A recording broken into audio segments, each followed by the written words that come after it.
ফোনটা হতে যাচ্ছে বিশ্বের সবচেয়ে পাতলা ফোনগুলোর একটি। ফোনটা হলো টেকনো স্লিম 2। এই ফোনের পুরুত্ব হচ্ছে 5.49 মিলিমিটার। এর মানে হচ্ছে এটি সত্যি পৃথিবীর সবচেয়ে পাতলা ফোনগুলোর একটি। শুধু তাই নয়, এই ফোনটাতে নাকি 6150 mAh এর বিশাল ব্যাটারি রয়েছে। আপনি কি কখনো ভেবে দেখেছেন এত পাতলা ফোনে এত বড় ব্যাটারি থাকতে পারে? ফোনটাতে বড় ব্যাটারি থাকা মানে সেরা প্রযুক্তিগত বিষয় রয়েছে। সম্ভবত ফোনটাতে সিলিকন কার্বন ব্যাটারি ব্যবহার করা হয়েছে। বিষয়টা সত্যি অবাক করার মতো।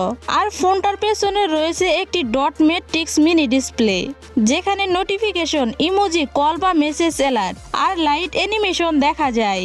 এই ফিচারটা হচ্ছে প্রায় কিছুটা নাথিং ফোনের গ্লিপ লাইটের মতোই।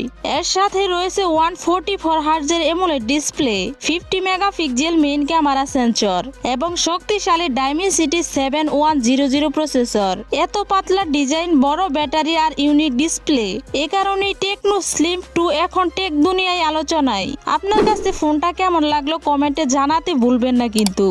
আর হ্যাঁ, নেক্সট টাইম এই ফোনটা সম্পর্কে সম্পূর্ণ রিভিউ ভিডিও পেতে আমাদেরকে ফলো করতে পারেন।